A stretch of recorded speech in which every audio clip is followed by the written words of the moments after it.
Tingnan nyo mga kaputi, ito sobrang nag-trending sa TikTok na kinakain ng ate na to ng taga-ibang bansa. Ayan, grabe itong bilog na colorful na yan na merong laman nga sa loob na kakaiba nga daw at sobrang sarap.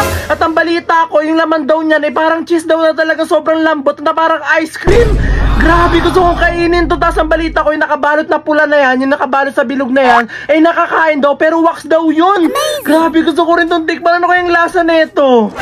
Wow! So ito na finally, dumating na nga rin itong kinakain nga nung ating hanay na talagang bilog na nakabalot sa color red day na talagang sobra akong natakam. At nandito na nga siya sa amin at kakarating na nga lang. So buksan na nga natin to para matikman natin at malaman na natin yung lasa kasi sobrang akong natakam dun. So let's go!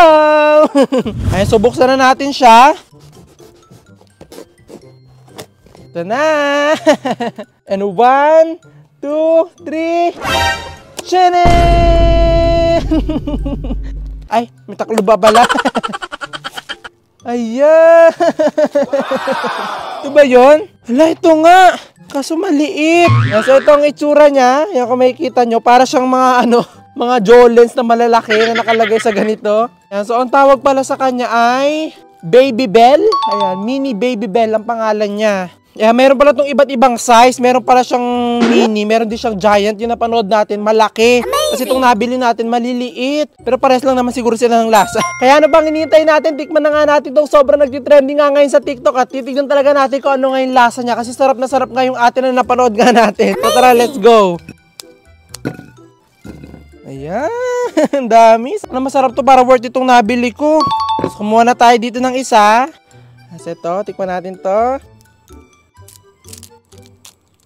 Ayan.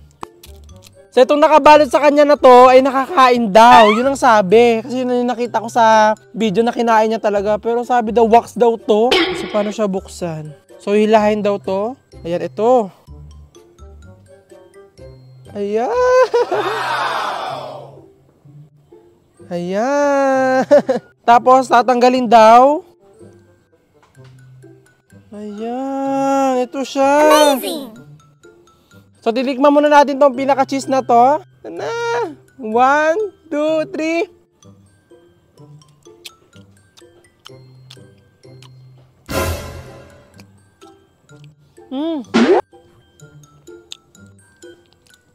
Yung lasa niya, maasim na maalat. Sabi dito, ay gawa siya sa 98% milk, amazing, cheese, and keju. Ano yung keju? Doon daw siya gawin. Comment nyo nga po kung ano yung keju. Ito yung cheese na ayaw ko. Pero yung amoy niya, amoy cheese. Yung mga normal na cheese natin na ginagamit. Pero tikman natin itong nakabalot sa kanya na pula na to. Tignan natin baka ito yung masarap. So tikman natin.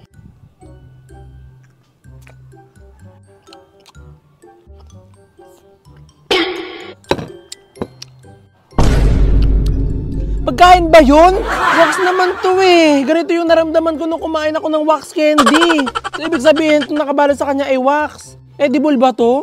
Baka edible na wax. Meron bang ganun? 100% wax nga talaga. Pero syempre, iba-iba pa rin tayo ng panlasa. Baka sa inyo masarap, tapos sa akin hindi, di ba? Pero try nyo pa rin, baka magustuhan nyo. Ang tawag sa kanya ay Baby Bell. Amazing. Pero papatip ko siya sa mga kasama ko, baka magustuhan nila.